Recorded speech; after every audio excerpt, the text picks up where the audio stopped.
Since day one of Genshin Impact, well, as soon as we saw him, I've been a big fan of Baizhu because I think that Baiju's character is so mysterious, or was for the longest period of time, and so seeing him really reminded me of characters like Orochimaru, just from the look of it. But of course, Baiju's not Orochimaru, and, you know, I'm gullible as always. But I digress. I am still very happy with the fact that Baizhu is now a playable character in Genshin Impact and has been since, you know, the previous updates back in the 3.0 saga. But with the recent release of Furina, we've noticed that a lot of healers that didn't really get to see the spotlight are actually taking, you know, front and center. And we've seen that with Jean. We've even talked about it with Mika a little bit on other channels, but one that I'm very, very happy about is, of course, Baizhu. So today we're going to be going over an updated build guide for your Baizhu if you're planning on summoning for him, or if you've already got him and you really want to make him even better. Now, of course, before we get into that, make sure to hit that like and subscribe button down below. Hit that notification bell to be notified of when the next Genshin Impact video comes out. And of course, leave a comment. Would love to hear you guys' opinions on this. And of course, remember, I'm sponsored by the ever wonderful Gamer Subs. Use code TYSTRA down in the description for 10% off of all the good stuff. Right now, we have a relaunch of the anime girl thighs with the brand new wrap around it for the cup, or not cup, but for the actual container. And then, of course, we also have a restocking of the Cursed Energy flavor for Jujutsu Kaisen. But without any further delay, let's go ahead and get into today's video.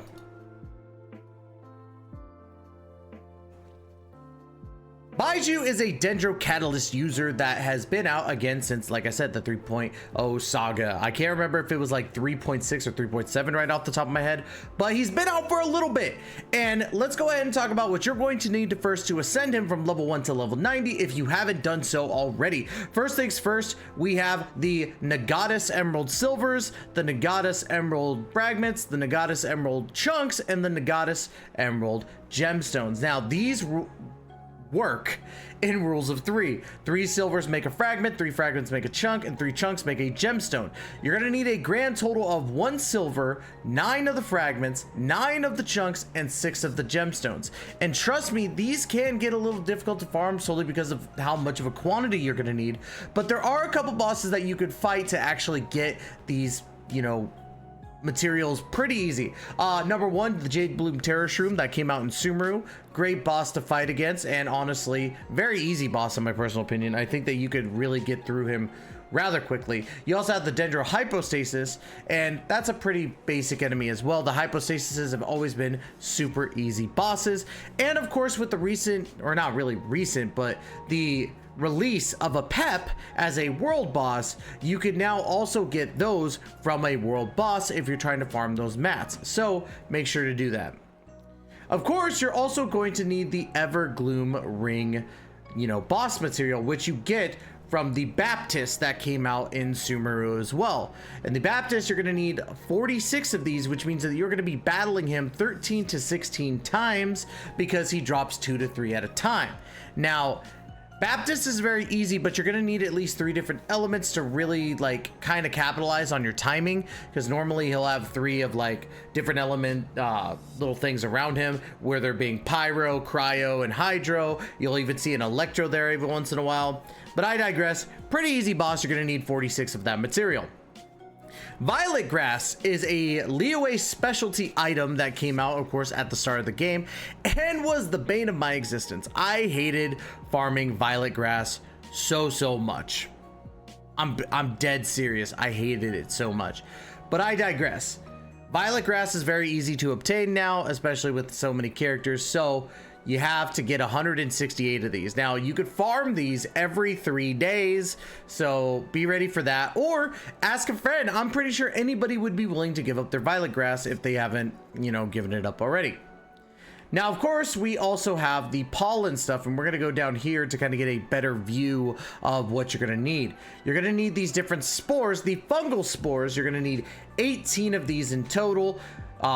You're also going to need 30 of the luminescent pollens, and then finally 36 of these blue ones right here, the crystalline cyst dust. Now again, you're going to need 18 of the gray, the 30 of the actual pollen, and then 36 of the crystalline dust. And again, rules of 3. Remember that. That's super important. I'm struggling like crazy to get this off, but you're going to remember the rules of 3. 3 of the actual fungal spores makes the pollen, and 3 of the pollens make the crystalline dust. So there you go.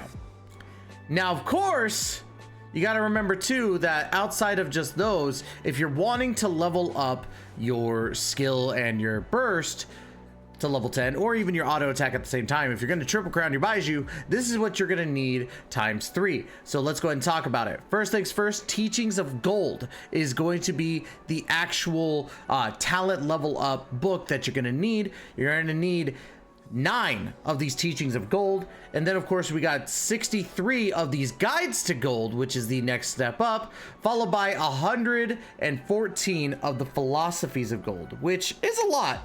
And you got to remember your rules of 3 again. 3 of these teachings make a guide, 3 of the guides right here make a philosophy, and it's a big grind.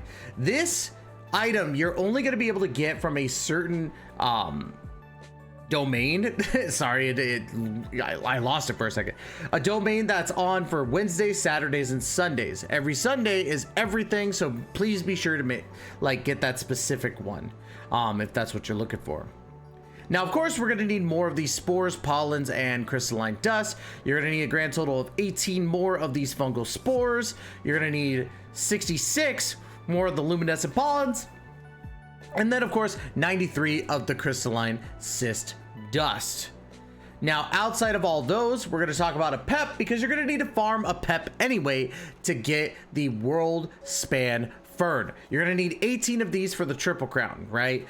And he's been out for a while, so a pep should be a, easy task now, especially with characters that have come out like Novelette, making him very easy. So if you pulled Novelette, you're going to easily beat this boss, no problem.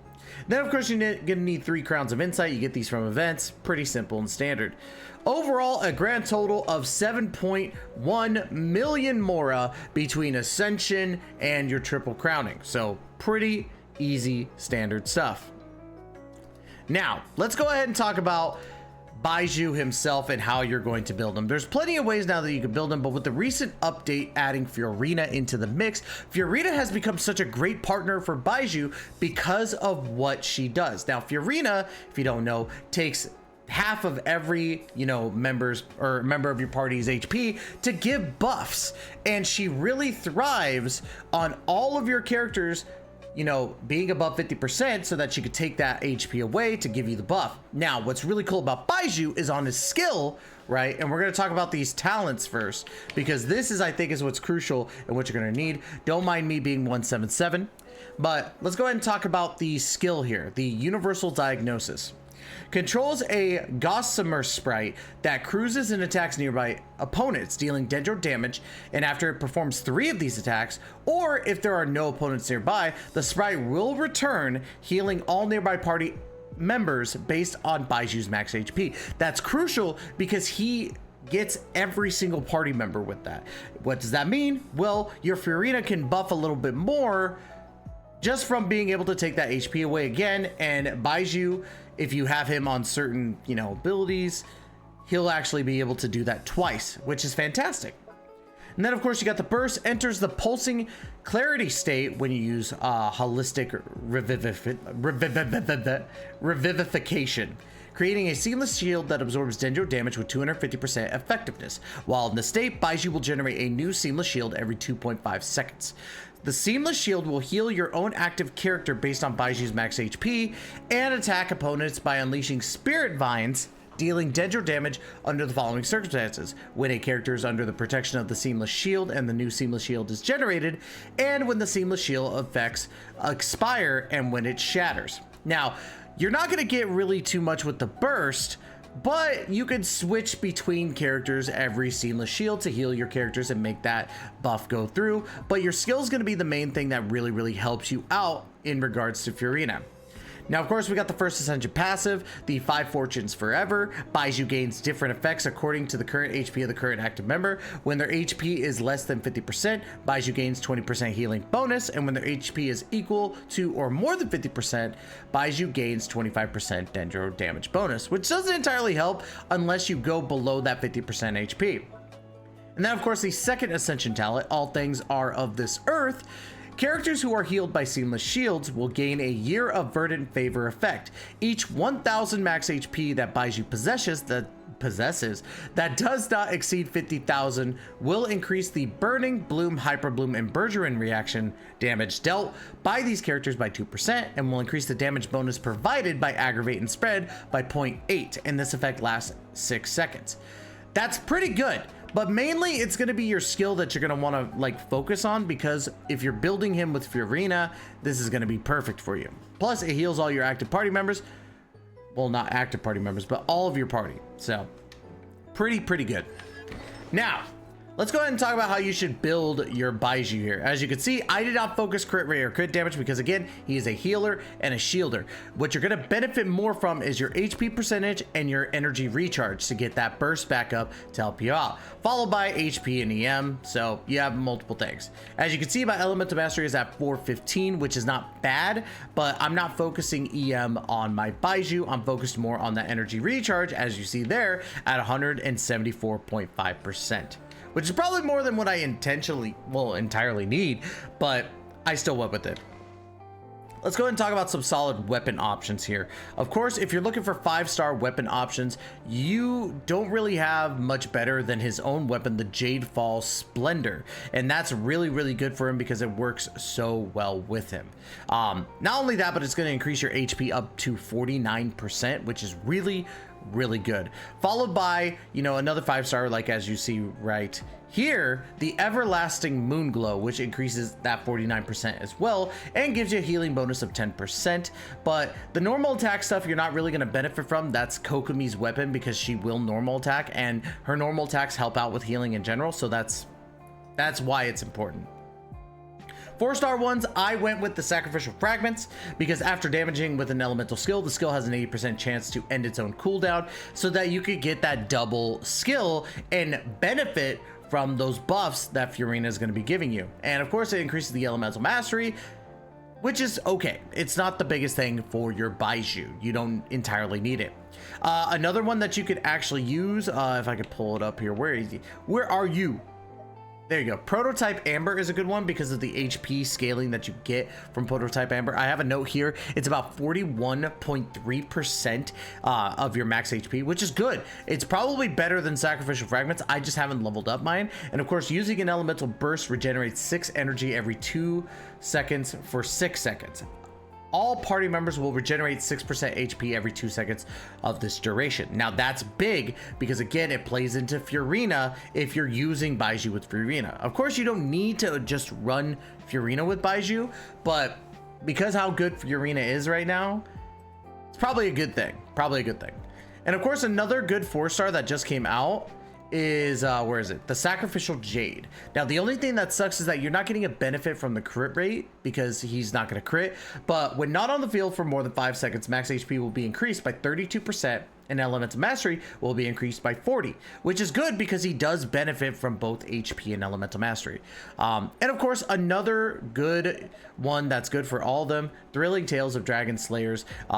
Good 3-star, 35% buff to your HP, and when switching characters, the new character taking the field has their attack increased by 48%. Especially for the team that I'm going to be running in, this would be a benefit. But of course, again, your best bets are probably going to be Prototype Amber as your 4-star, followed by, well, that's your 4-star. Or if you want to go 5-star, the Jadefall, which makes perfect sense. Now let's go into artifacts. For me, Ocean Hued Clam is a must on Baizhu. Healing bonus plus 15% on the 2-piece. And then the 4-piece, when the character equipping this artifact set heals a character in the party, a sea foam or sea-dyed foam will appear for 3 seconds. Accumulating the amount of HP recovered from healing, including overflow healing. At the end of the duration, the sea-dyed foam will explode, dealing damage to nearby opponents based on 90% of the accumulated healing. That's big because, again, Baizhu's not a damager, but this is going to play on him having that HP recovery, which is perfect. You want that. Another good set to probably have him on, if you're going for like an HP type of thing, is actually Tenacity of the Millilith. Let me go ahead and pull it up here really quick so you guys get that. If I can find it. There we go. Tenacity is an HP plus 20% on the 2-piece, and then the 4-piece when an elemental skill hits an opponent, which is what you're going to need with Baizhu if you're going to run him with Furina. The attack of all nearby party members is increased by 20%, and their shield strength is increased by 30% for 3 seconds. So this will play along with the Furina thing and is actually really, really good. Not in the sense of like giving you more like healing your HP or anything, but more so like not only are you going to be getting that buff from Furina and then you heal with Baizhu. When you heal with Baizhu, the attack of all your party members will go up by 30% or 20%, and then your shield strength will go up by 30%, which Baiju's burst will play into that shield. So it all kind of coincides together. That's why that one's a good set. Of course, you could also go for a 4-piece Noblesse, which I wouldn't, but at the same time it does work. 2-piece set, elemental burst damage plus 20%, which your burst will do a little bit of damage. And then of course 4-piece set, using the elemental burst increases all party members attack by 20% for 12 seconds. Very basic, but it works really well for your attacking character. And then of course, if you want to do something that I think might be a little sketch, I wouldn't recommend it. But if you want to, you could actually do the 4-piece Deepwood Memories, which the 2-piece is Dendro damage bonus plus 15%, and then of course the 4-piece, after elemental skills or burst hits opponents, the target's Dendro resistance will be decreased by 30% for 8 seconds. I would not recommend running Deepwood, and I would not recommend using Noblesse. If you're going to run Baizhu, I think your 2 best sets are Ocean Hued Clam and of course the Tenacity of the Millilith. Your main artifact stats that you want to go for is as follows. Of course, for a main stat, you want the HP percentage. I think that's a wonderful thing to go to. You could actually even do ER if you don't have enough ER, but I had way more than enough, so HP percentage was the way to go. Followed by HP percentage on your goblet, and of course HP percentage on your circlet. But you could also run healing bonus as well. That's definitely a major thing that you could run. So I think that. And of course, your main stats that you're focusing, again, HP percentage, ER, HP flat, elemental mastery. Pretty simple, standard stuff. And of course, my constellation is at 0. But today, we're going to be kind of running a hyper bloom type of team. We're going to be using Furina, going into trying to get those buffs, going to Baizhu to get the skill go. Well, let me rephrase that. You're going to go into Furina, you're going to activate her skill, go into Raiden, activate her skill because you want to get that Hyper Bloom going with Alhaitham. Go into Baizhu, use the skill to get the HP back, and go from there. So let's go ahead. We're going to fight Masamune or Masanori. Now, I know people have said in the past they want me to go through like I don't know why I'm drawing a blank here. It's crazy. But they want me to go through, like the harder content, but I think this is a better option to get a better understanding of your characters. So let's do that. Get the health back up real quick. Boom. And then we go from here to get the Hyper Bloom. Look at that damage already. That's insane as it is. Now I really want to get Furina's thing going. Okay, so here we go. We activate that. Get the buffs. Well, I don't know if that gave us the buffs, but you get what I mean. There we go. Now we got it. Get the health going again. And as you can see, we're not really like, we're not having to worry. And as it went through, my health is back up almost in full. Baiju's is a little bit further down, but if you look at everybody else, except for Furina, they're full health. And that's the importance of the combination between Furina and Baizhu. Now, you could run multiple different teams to kind of work with this. We're going to go through it again just because I had a little bit of fun with that. And I actually might use this team a little bit more. But yeah, that's the whole importance. That skill is going to take away your health. So you want Baizhu to be able to give you back that health ASAP.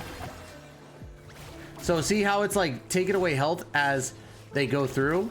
It's because Furina is giving that like buff from there. So the whole time you're wanting to heal back up, get that going. You could even do the Seamless Shield like that. Go into Burst. Reactivate everything, and then go into it. And it's simple. The team works really, really well, and your health goes right back up because of the Seamless Shield. Baizhu is so good, and I'm so happy to see that Baizhu has gotten such a massive buff with Furina. Furina is such a fun character right now. I'm really enjoying Furina and finding out this like team combo because I love Baizhu. I think Baizhu deserves so much more praise than people give him. And so I'm really happy that Baizhu got a massive buff with Furina added into it. Now, Baizhu is good even without Furina, but it was just an extra, you know, an extra plus for me. So Baiju's really good. I think that people should summon for him. I think that he's really, really good in general. And a major benefit to your team between the heal, the shield, and as I just said, with the combination of Hyper Bloom characters with Raiden, Himeko, Alhaitham, Furina, you could, you know, put in like Yelan, Xingqiu. It just works. There's so many combinations that you could run with him. I feel he's so versatile. So definitely pull Baizhu if you haven't done so already. Now, of course, y'all, that's going to be it for today's video. Hopefully you enjoyed the content for today. Let me know, are you summoning for Baizhu, or have you summoned for Baizhu, and have you tried him with Furina? Is there something I missed in this guide? Let me know in the comments down below. But once again, thank you all so much. Love you all to death. And as always, we will catch you in the next video. Please take care and be safe.